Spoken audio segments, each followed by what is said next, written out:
Hello बच्चों, let's read the question.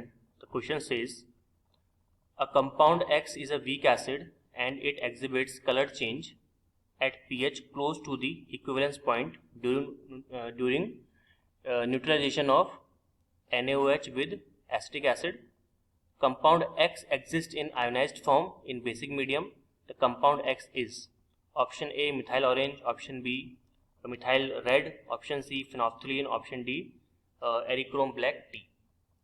इस question को सॉल्व करने के लिए सबसे पहले अपन लिखेंगे इसका की कॉन्सेप्ट. तो इस क्वेश्चन के लिए जो की कॉन्सेप्ट हमारा होने वाला है that will B function of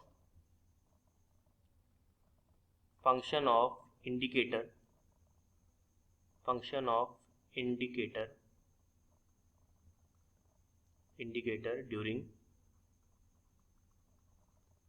acid base reactions.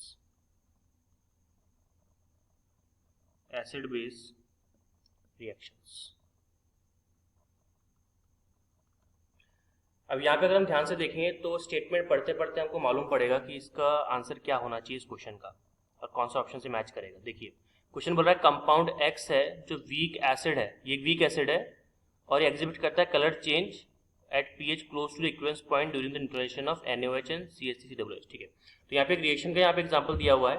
Reaction क्या है अपने पास में, अगर आप ध्यान से देखेंगे तो यहाँ पर आपको रिएक्शन दे रखी है NaOH की, जिसको अपन क्या बोलते हैं, जिसको अपन कहेंगे न्यूट्रलाइजेशन रिएक्शन. ठीक है, देखिए यहाँ पे हमारे पास में क्या है, हमारे पास में है NaOH और NaOH की रिएक्शन करवा रखी है किसके साथ में, CH3COOH के साथ में, एसिटिक एसिड के साथ में. और आपको पता है NaOH क्या होता है आपका, स्ट्रॉन्ग बेस होता है और जो आपका एसिटिक एसिड है ये आपका वीक एसिड होता है, वीक एसिड. तो हमने रिएक्शन करवाई है स्ट्रॉन्ग बेस की वीक एसिड के साथ में, और जब रिएक्शन हो जाएगी तो आपको कंपाउंड क्या मिलेगा, आपको मिलेगा CH3COONA जो कि एक सॉल्ट है और आपको मिलेगा साथ में water H2. This is your salt. ठीक है, तो इस रिएक्शन के लिए बोल रहा है कि कंपाउंड X को आपने डाला है और इसने क्या किया, इक्विवेलेंस पॉइंट पे कलर चेंज शो कर दिया. मतलब एसिड बेस रिएक्शन की तरह आपने एक इंडिकेटर डाला है जो कि वीक एसिड है. तो यहाँ पे अगर हम X को आइडेंटिफाई करने की कोशिश करें तो आइडेंटिफाई करना बहुत ही आसान है. यहाँ पे जो X की प्रॉपर्टी आपको बताई हुई है, तो सबसे पहली प्रॉपर्टी इसके अंदर क्या बताई हुई है आपको कि पहली बात तो ये एक वीक एसिड है, it is a weak acid. ठीक है, दूसरा चेंजेस कलर इन बेसिक मीडियम. कलर चेंज करता है ये किसमें, बेसिक मीडियम के अंदर. ठीक है, जब न्यूट्रलाइजेशन हो रहा है तो.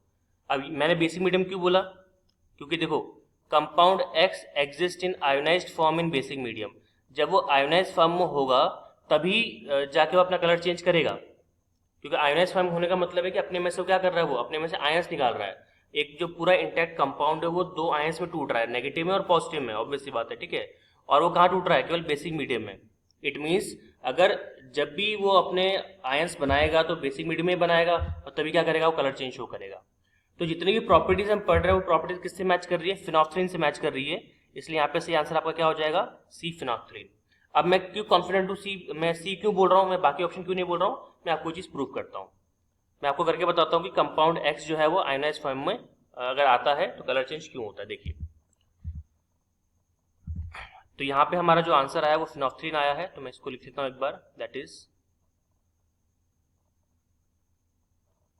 ये हो जाएगा आपका, जस्ट अ मिनट,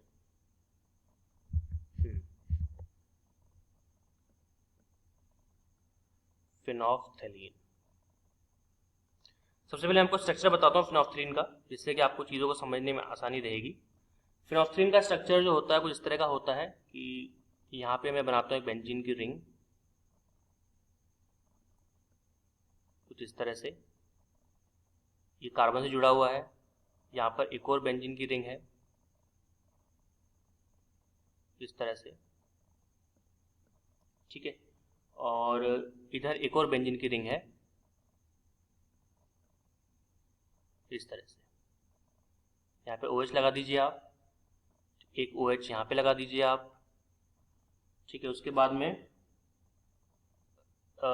इस कार्बन से जुड़ा हुआ है C डबल बॉन्ड O, ये O और ये से कार्बन जुड़ा हुआ है, राइट। तो ये आपका स्ट्रक्चर होता है किसका, फिनोक्सिलेन का। और ये जो स्ट्रक्चर मैंने बनाया फिनोक्सिलेन का, ये होता है colourless. This is a colourless form, ये कलरलेस फिनोक्सिलेन है। और ये कौन सी मीडियम के अंदर है, ये है एसिडिक मीडियम में, ठीक है। ये मैंने आपको बताना भूल गया यहाँ पे कि ये खुद एक वीक एसिड है और ये कलर चेंज करता है किसमें, बेसिक मीडियम में। बट अगर आपने इसको एसिडिक मीडियम दिया, इफ एसिडिक मीडियम, अगर ये एसिडिक मीडियम में रहा तो एसिडिक मीडियम में ये क्या बन जाएगा आपका, कलरलेस, कलरलेस बन जाएगा ये, ठीक है। तो ये कलरलेस होता है एसिडिक मीडियम के अंदर। अब जैसे आपने इसके अंदर वाटर डाला, आपने इसको वाटर के साथ ट्रीट करवाया, ठीक है। तो वाटर जैसे इसके अंदर आप डालोगे तो H2O जो है कन्वर्ट हो जाएगा किसके अंदर, सरप्राइजिंगली ये कन्वर्ट हो जाएगा आपका H3O प्लस के अंदर। क्या बात कर रहे हो, तो H प्लस कहाँ से है इसके पास में, तो फिनोक्सिलेन ने H प्लस रिलीज किया है। मैंने बताया ना आपको, ये वीक एसिड होता है और वीक एसिड अगर ये होता है तो ऑब्वियस सी बात है H प्लस दे सकता है, ठीक है, लिबरेट करता है। तो इसने H प्लस लिबरेट किया और वही H प्लस किसने ले लिया, H2O ने, और बन गया H3O प्लस। तो जब इसने H प्लस लिबरेट किया तो कहाँ से लिबरेट करेगा, वो लिबरेट करेगा ये वाला H, क्योंकि ये अगर इस ग्रुप को आप देखो, ये ग्रुप कौन सा है, फिनोलिक ग्रुप हो गया, है ना। और आपको पता है कि फिनोलिक ग्रुप जो होते हैं वीक एसिड होते हैं। कैसे होते हैं, देखिए फिनोलिक ग्रुप की अगर हम बात करें तो जैसे ये फिनॉल है, मैं आपको पूरी इन्फॉर्मेशन दे रहा हूँ ताकि आपको किसी भी तरह का डाउट ना रहे। ये फिनॉल है, फिनॉल आपका एक वीक एसिड होता है, मतलब ये H प्लस रिलीज कर सकता है। और क्यों H प्लस रिलीज करता है, क्योंकि H प्लस रिलीज करने के बाद इसके ऊपर क्या चार्ज आता है ऑक्सीजन के पास में, O नेगेटिव। और O नेगेटिव का मतलब हो गया फिनॉक्साइड आयन। और आपको जानकर हैरानी होगी कि फिनॉक्साइड आयन जो होते हैं वो स्टेबल होते हैं। क्यों, क्योंकि इसका जो लोन पेयर बचा हुआ, जो इलेक्ट्रॉन बचा हुआ है ऑक्सीजन के ऊपर, वो रेजोनेंस में पार्टिसिपेट करता है इस तरह से। और रेजोनेंस में पार्टिसिपेट करने की वजह से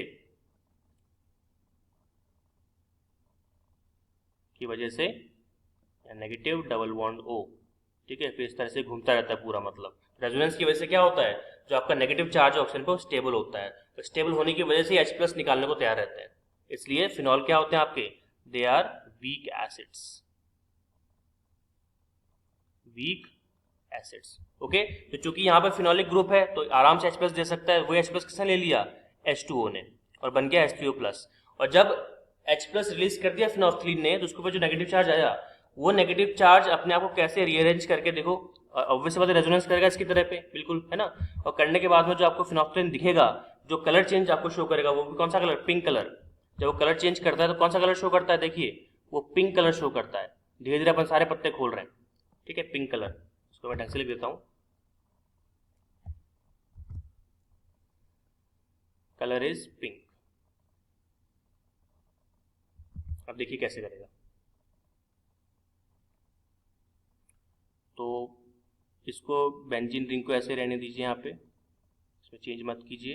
ये OH, ये आपका कार्बन, ये आपका दूसरा बेंजीन रिंग इस तरह से,